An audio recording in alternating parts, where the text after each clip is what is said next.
అతని చేతిని విదిలించింది. ఈ విషయంలో జోక్యం చేసుకోవద్దు కరణ్ గారు. మా అమ్మ నా బాధ్యత మాత్రమే.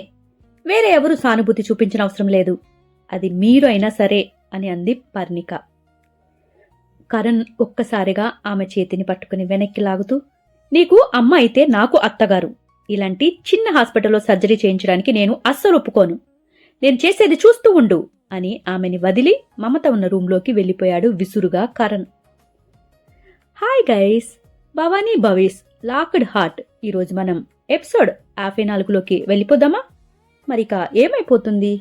కరణ్ వాళ్ళ అమ్మ మీద కేర్ చూపించడాన్ని పర్ణిక ఒప్పుకుంటుందా లేదా? ఇక ఎపిసోడ్లోకి వెళ్ళిపోతే, అబ్బా ఈయనకి ఎలా చెప్పాలి? నా మానాన నన్ను వదలమంటే వినడే అని తిట్టుకుంటూ తల పట్టు కూర్చుంది పర్ణిక. అప్పుడే పరి ఏమైంది? కరణ్ గారు ఏమంటున్నారు? అలా కోపంగా వెళ్ళిపోయారేంటి అని అంది స్నేహ ఆమె దగ్గరికి వస్తూ. ఆయనకి సర్జరీ గురించి నువ్వే చెప్పావా అని ఉరిమి చూసింది పర్ణిక. కరణ్ సార్కి నేనేం చెప్పలేదే, నాకేం పని? రామ్ గారు కాల్ చేసి ఎక్కడ ఉన్నారు అంటే ఇలా ఆంటీకి బాలేదు అని చెప్పాను అని చేతులు నలుపుకుంటూ చెప్పింది స్నేహ. ఉఫ్, ఎందుకు చెప్పావు స్నేహ? ఇప్పుడు చూడు, ఆయన తనకి నచ్చిన హాస్పిటల్లో ట్రీట్మెంట్ ఇప్పించాలి అని పట్టు కూర్చున్నారు అంటూ వాపోయింది పర్ణిక. అలాగే చెయ్యని నీకేంటి? ఆంటీ హెల్త్ ఇంపార్టెంట్ మనకి, ఎక్కడైతే మనకేంటి అని అంది స్నేహ పర్ణికని సముదాయిస్తూ. అబ్బా, పెద్ద హాస్పిటల్ అయితే చాలా ఖర్చు అవుతుంది స్నేహ. నేను అంత అఫోర్డ్ చేయలేను కదా. కరణ్ సార్ చేత ఎలా ఖర్చు పెట్టించను నేను? వాళ్ళ ఇంట్లో ఏమనుకుంటారు అని అంది చిన్నగా. ఏయ్, మొగుడు పిల్లల మధ్యలో అవన్నీ ఎందుకు వస్తాయి పరి? ఆయనదంతా నీది కాదా అని చెప్పగానే, అలా నిజంగా ఉండదు స్నేహ. ఇలా మొదట్లోనే ఆయనపై ఆధారపడటం నాకు అస్సలు ఇష్టం లేదు. నీకు తెలుసు కదా నాకు ఇండివిజువల్గా బతకటం ఇష్టమని అని పర్ణిక ఏదో చెప్పడానికి ప్రయత్నిస్తూ ఉంటే, ఏయ్ దీన్నే పిచ్చి అంటారు మా ఊర్లో వ్యంగ్యంగా అంది స్నేహ తల మీద కొడుతూ పర్ణికని. నువ్వెన్నైనా చెప్పబ్బా స్నేహ, ఇప్పటికే ఆయనకి సరితూగను నన్ను పెళ్లి చేసుకున్నారు అని నేను చాలా ఫీల్ అయిపోతున్నాను. ఇంకా నా భారాలన్నీ ఆయన నెత్తి మీద నేను వెయ్యలేను. ఆయనపై అసలు నేను ఒక్కటి కూడా నా భారం చూపించాలి అనుకోవటం లేదు అని మమత ఉన్న గదిలోకి మాట్లాడుకుంటూ మౌనంగా ఇక వెళ్ళిపోయింది పర్ణిక. అక్కడ కరణ్ గారు, మీరు అన్నట్లు మంచి హాస్పిటల్లో చూపిద్దాం, కానీ ఖర్చు ఎంతైనా నేనే పెట్టుకుంటాను. మీరు చిల్లి గవ్వ కూడా ఇవ్వటానికి వీల్లేదు అని చిన్నగా కరణ్ పక్కన వచ్చి కూర్చుంటూ మాట్లాడింది. ఆమె వైపు చురుగ్గా చూశాడు కరణ్. ఎప్పుడు అతనిని అంత కోపంగా చూడలేదామె. ఇప్పుడు అంతకాని మాట నేనేమన్నాను తనతోటి? ఎందుకు ఇంత కోపంగా చూస్తారా ఆయన అంటూ అస్సలు తెలియట్లేదు పర్ణికకి ఎందుకు అలా కోపంగా చూస్తున్నాడో. మమత చిన్నగా కదలటంతో ఇక ఏమీ మాట్లాడకుండా వారి సంభాషణ అక్కడితోటి ఆపేసింది పర్ణిక. అమ్మా అంటూ మమత పక్కకి వెళ్లి కూర్చుంది పర్ణిక. చిన్నగా మమత కళ్ళు తెరవగానే పరి కరణ్లని చూసింది. ఇక మమత, మిమ్మల్ని ఇద్దరిని ఇబ్బంది పెట్టాను కదా అని అంది మమత కొంచెం బాధపడుతూ చిన్నగా నొచ్చుకుంటూ. అబ్బా అమ్మా, అలాంటిది ఏమీ లేదు అని పర్ణిక అనగానే కరణ్ కూడా ఆమె దగ్గరికి వచ్చి, అలాంటిదేమి లేదు అత్తయ్య, ఇప్పుడు ఎలా ఉంది మీకు? నేను వెళ్ళి డాక్టర్ని పిలుచుకొస్తాను అని అన్నాడు కరణ్. అంతలోనే రూంలోకి డాక్టర్ని తీసుకుని వచ్చాడు రామ్. డాక్టర్ ఆమెని చెక్ చేసి అంతా బాగానే ఉంది అని అన్నాడు. ఆయనతో మాట్లాడుతూ వెళ్ళిపోయాడిక కరణ్. అతనిని అనుసరిస్తూ వెళ్ళాడు రామ్ కూడా. మమత దగ్గరికి పరి, స్నేహ వచ్చి నిలబడిపోయారు. అలాగా ఇక 10 రోజుల తర్వాత మమత గారిని అన్ని చెకప్లన్నీ చేయించుకొని కొంచెం స్థిమితపడింది అనుకున్నాక హాస్పిటల్ నుండి తీసుకువెళ్లేందుకు వచ్చాడు ఆ రోజు కరణ్. అప్పటికే రామ్ డిశ్చార్జ్ పేపర్లతో సిద్ధంగా ఉన్నాడు. స్నేహ పరి రూంలో తమ వస్తువులు అన్నీ ప్యాక్ చేసేస్తూ ఉన్నారు. వెళ్దామా అత్తయ్య అని అంటూ కరణ్ కొన్ని కాగితాలు పట్టుకుని అక్కడికి రాగానే, మేము ఆటోలో వెళ్ళిపోయే వాళ్ళం కదా కరణ్, నువ్వు రావాలా పనులు మానుకొని అంటూ నొచ్చుకుంటూ అన్నది మమత. మన అనుకునే వాళ్ళ కోసం ఎంత ముఖ్యమైన పనులైనా మానుకోవచ్చు అత్తయ్య అని అన్నాడు కరణ్ ఆమె దగ్గరికి వచ్చి. అతని మాటలు పరికి ఎక్కడో గుచ్చుకున్నాయి. ఆ రోజు హాస్పిటల్లో గొడవ తర్వాత తనతో ఇప్పటి వరకు ఒక్క మాట కూడా మాట్లాడలేదు కరణ్. చేయాల్సినవి అన్నీ దగ్గరుండి చేస్తున్నాడు, కానీ ఒక్క మాట కూడా పరీతోటి మాట్లాడలేదు. అసలు ఎందుకు తను మాట్లాడటం లేదు? అసలు తన వైపు కూడా చూడటం లేదు అంటూ అతని మౌనం ఆమెని లోపల దహిస్తూ ఉంది. తాను మాట్లాడటానికి ప్రయత్నించినా కూడా తిరిగి సమాధానం చెప్పడం లేదు అతను. మమతతో పాటు హాస్పిటల్లో ఉండటం వల్ల తరచి అడిగే సమయం కూడా దొరకటం లేదు పర్ణికకు. తాను ఎంత కాదు అన్నా తన పంతమే నెగ్గించుకుని నచ్చిన హాస్పిటల్లో సర్జరీ చేయించాడు. తానే ప్రతి ఒక్క రూపాయి ఖర్చు పెట్టేశాడు. అన్నీ నచ్చినట్టు జరిపించుకొని కూడా ఇంకా తనపై కోప్పట్టం ఎందుకు? ఏంటో నాకు అస్సలు అర్థం కావట్లేదు ఈయన పరిస్థితి అంటూ ఆమెకి అస్సలు అర్థం కావటం లేదు. మనసులో తనే ఫీల్ అయిపోతూ ఉంది పర్ణిక. ఒకసారి కోపం వచ్చేసి గట్టిగా నిలదీయాలి అని అనుకుంటూ ఉంది. కానీ హాస్పిటల్ అని ఊరుకుంటూ ఉంది. ఇక మమత చేతిని పట్టుకుని జాగ్రత్తగా వీల్చైర్లో కూర్చునేందుకు సహాయం చేశాడు కరణ్. పరి, స్నేహ ఇద్దరూ పట్టుకున్న బ్యాగ్స్ రామ్ అందుకుని లిఫ్ట్ దగ్గరికి వెళ్ళిపోయాడు. అలా లిఫ్ట్ దగ్గరికి వెళ్ళిన రామ్ లిఫ్ట్ బటన్ ప్రెస్ చేయగానే మమత, వార్డ్ బాయ్, స్నేహ ఎక్కారు లిఫ్ట్లో.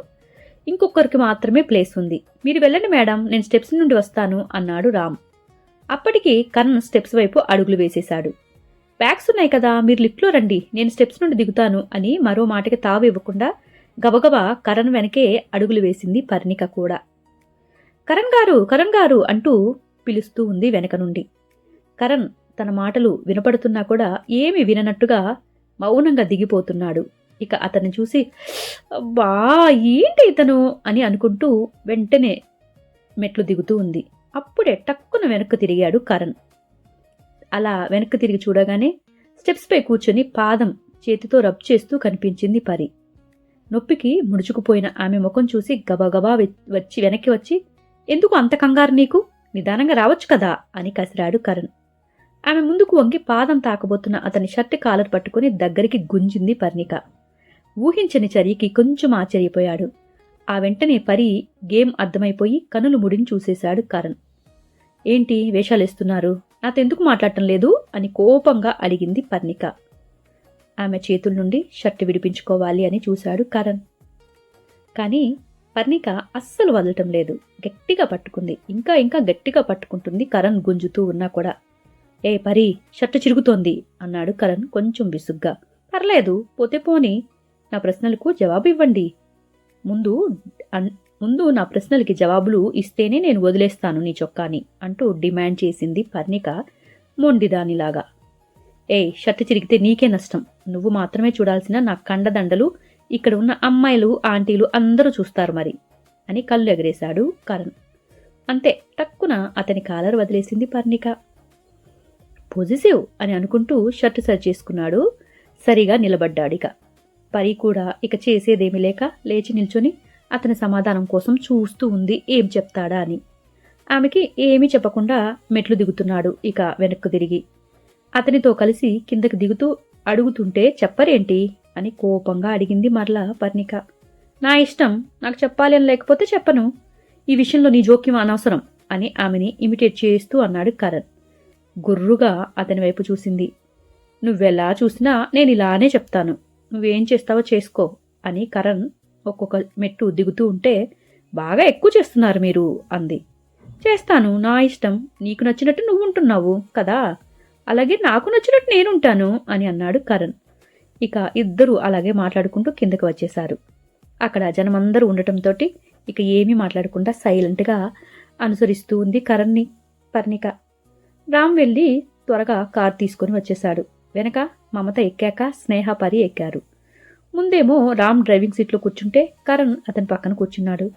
కార్ తమ ఇంటి వైపు కాకుండా మరో వైపుకి వెళ్తుంటే ఎక్కడికి వెళ్తున్నారు అని అడిగింది పర్ణిక. కరణ్ మాట్లాడకుండా ఏమీ వినపడినట్లుగా అలాగే మొబైల్ చూస్తూ కూర్చున్నాడు. బాస్ మాట్లాడకపోయేసరికి రామ్ కూడా నాకెందుకులే అన్నట్లుగా నోరు మెదపకుండా కూర్చున్నాడు అలాగే. ఎక్కడికి అంటే మాట్లాడరేంటి అని అంది కొంచెం పెద్దగా వాయిస్ని రైజ్ చేస్తూ పర్ణిక. మన ఇంటికి తీసుకుని వెళ్తున్నాను, అమ్మ డైరెక్ట్గా అక్కడికే వచ్చేయమంది అని అన్నాడు కరణ్. అక్కడికెందుకు కరణ్, ఇంకోసారి వస్తాను, మా ఇంటికి దగ్గర దించేసేయండి అని కొంచెం కంగారుగా మమత అన్నది. లేదత్తయ్య, మీరు అక్కడ ఉంటే నాకు పరికి టెన్షన్గా ఉంటుంది. పైగా పరి ఒక్కటి మిమ్మల్ని చూసుకోలేదు కదా, అలాగే పరి జాబ్కి కూడా వెళ్ళాలి రేపటి నుండి, కొత్తగా జాయిన్ అయింది కదా, ఏదో నా ఫ్రెండ్ కనుక ఏమీ అనటం లేదు. అదే ఎవరైనా అయితే గెట్అవుట్ అంటారు ఇన్ని రోజులు లీవ్ తీసుకుంటే అని అన్నాడు కరణ్. కరణ్ మాటలు కరెక్ట్గా అనిపించాయి మమతకి. పరీకేమో ఎత్తి పొడిచినట్టుగా అనిపించింది. అలాగే కరణ్, మీ ఇష్టం, మిమ్మల్ని నేను చాలా ఇబ్బంది పెట్టిస్తున్నాను అని కొంచెం నొచ్చుకుంటూ మమత అన్నది. అలాంటిదేమీ లేదు అత్తయ్య, మా అమ్మ ఎంతో మీరు కూడా నాకు అంతే కదా అందరూ అంటూ అనగానే అప్పుడే ఇంటి దగ్గరికి కారు వచ్చేసింది. అలా కారు పక్కకి డ్రాప్ చేస్తూ ఉంటే వాళ్ళ కోసం ఎదురు చూస్తూ ఉన్నారు ఇంట్లో వాళ్ళంతా. సుగుణ సాదరంగా ఎదురు వచ్చేసింది. మేడితోటి దిష్టి తీయించేసింది మమతకు. సర్జరీ అయ్యాక మమతని చూసేందుకు ఇంటిల్లిపాది రావడంతో పరిచయ కార్యక్రమాలన్నీ హాస్పిటల్లోని వారికి అయిపోయాయి. కొంచెం కొత్త కూడా తగ్గించి వియ్యపురాళ్ళు ఇద్దరి మధ్య ఎంతో సఖ్యంగా ఉన్నట్లుగా మాట్లాడుకున్నారు. ఇక మమతకి కింద రూమ్ చూపించారు వాళ్ళు. మీకు ఏ అవసరమైనా కూడా ఈ బెల్ ప్రెస్ చేస్తే వెంటనే ఎవరో ఒకరు వస్తారు అత్తయ్య అని అన్నాడు కరణ్ అక్కడ ఉన్న ఒక స్విచ్ని చూపిస్తూ. ఇక మమత గారు కూడా కరణ్ చూపించిన దానిని చూస్తూ, సరే కరణ్, అందరూ వెళ్ళి మీ పనులు చూసుకోండి, నాకు బాగానే ఉంది, ఏమీ కాదు, అంతా నేను నార్మల్గా ఉంటాను, నా కోసం మీరు సమయాన్ని వృధా చేసుకోవద్దమ్మా అంది మమత.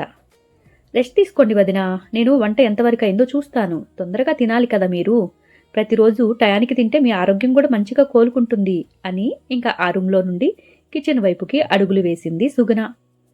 స్నేహ, రామ్ కూడా సరే ఇక మేము వెళ్ళొస్తాము అంటూ అక్కడి నుండి వెళ్ళిపోయారు. కరణ్ తన రూమ్కి ఇక ఏమీ మాట్లాడకుండా వెళ్ళిపోయాడు. పరి, నువ్వు కూడా వెళ్ళి ఫ్రెష్ అయిపో, హాస్పిటల్తో నాతో పాటు ఇన్ని రోజులు ఉండిపోయావు, ఎంత చెప్పినా వినకుండా వెళ్ళి స్నానం చేయిపో అని అంది మమత. నువ్వు ఒక్కదానివే ఉంటావా అమ్మా, నేను తర్వాత ఫ్రెష్ అవుతానులే అని పర్ణిక అక్కడ కూర్చోబోయింది.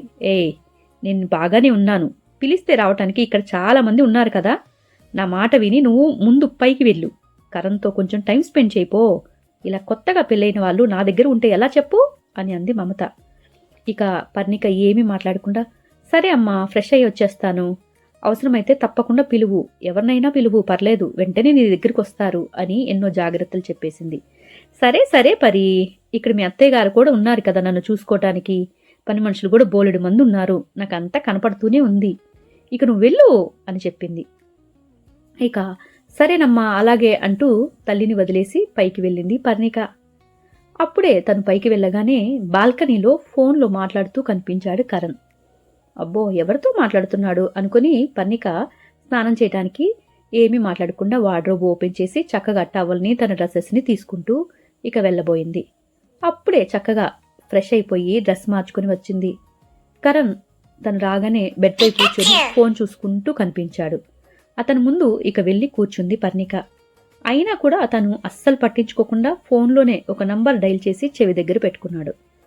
పర్ణిక అలాగే చూస్తుంది, ఎందుకో ఇంత బెట్టు అన్నట్లుగా. అప్పుడు కరణ్ ఆ ఎదురుగా ఫోన్ లిఫ్ట్ చేయగానే, హలో స్టెల్లా, ఒకసారి మీట్ అవుదాం, హా, ఎప్పుడు కలిసే చోటుకే వచ్చేస్తావా, హా ఓకే ఓకే అంటూ కాల్ కట్ చేశాడు కరణ్. స్టెల్లానా పేరు వినగానే పరి ముఖం మాడిపోయింది. లేచి అద్దంలో క్రాఫ్ సర్చ్ చేసుకుని బయటికి వెళ్ళిపోతున్న అతన్ని వెంటనే వచ్చేసి అడ్డుగా నిలుచుంది, 2 చేతులు బార్లా చాపి. ఐబ్రో రైజ్ చేసి చూశాడు ఆమె వైపు. ఎక్కడికెళ్తున్నారు అని అడిగింది. నా పర్సనల్ పనుల్లో జోక్యం చేసుకోవద్దు, మన లిమిట్స్ మనకున్నాయి కదా, నేను నీ విషయంలో జోక్యం చేసుకోకూడదు, అలాగే నువ్వు కూడా నా విషయంలో జోక్యం చేసుకోవద్దు, ఇదే కదా నువ్వు చెప్పింది అని అన్నాడు. ఇక పర్ణికకి కోపం వచ్చింది. మీరు జోక్యం చేసుకున్నారు కదా నేను వద్దన్నా కూడా, మా అమ్మకి సర్జరీ ట్రీట్మెంట్ అన్నీ మీకు నచ్చినట్టే చేశారు కదా, ఇంకిందులో జోక్యం చేసుకోలేదు మీరు అని కోపంగా ఇక పంతంగా తనకి దీటుగా అడిగేసింది పర్ణిక. అది నీ విషయం కాదు, మా అత్తగారి విషయం కనుక జోక్యం చేసుకున్నాను, నీ విషయం అయితే లైట్ తీసుకునేవాణ్ణి అని పెదవి విరుస్తూ వేరో సైడ్కి మొహం తిప్పుతూ అన్నాడు కరణ్. అబ్బో అనుకుని, సరే అది వదిలేయండి, ఇప్పుడు అసలు మీరు ఎక్కడికి వెళ్తున్నారు అని అడిగింది చేతులు కట్టుకుంటూ. నా ఇష్టం అంటూ 2 చేతులు అతని గుండెపై, ఆ మాట అనగానే ఇక 2 చేతులు అతని గుండెపై వేసి గట్టిగా వెనక్కి నెట్టేసింది పర్ణిక. అసలు అలా చేస్తుందని ఊహించనే లేదు కరణ్. ఒక్క దెబ్బకి 2 అడుగులు వెనక్కి వేశాడు. ఆ మాట అలా వెయ్యగానే, ఎవరు అది కోపంగా అడిగింది. ఎవరు అది అంటూ కోపంగా అడిగింది పర్ణిక. ఎవరు అంటూ అమాయకంగా అడిగాడు ఏమీ తెలియనట్టు కరణ్. స్టెల్లా ఎవరు, ఎవరది అని మరలా అడిగింది. నీకు అనవసరం అన్నాడు కరణ్.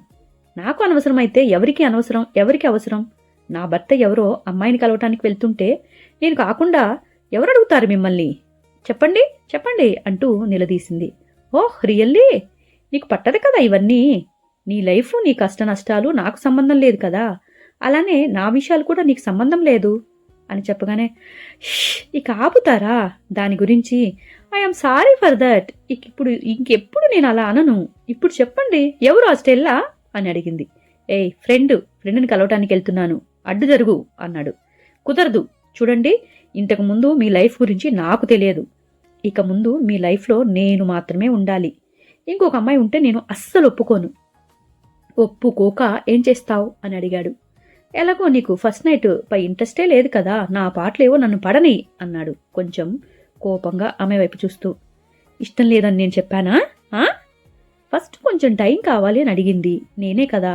అయినా అన్నట్టుగా వారానికి రెడీ అయి వచ్చాను నేను మీ దగ్గరికి. మీరే నా వైపు చూడలేదు.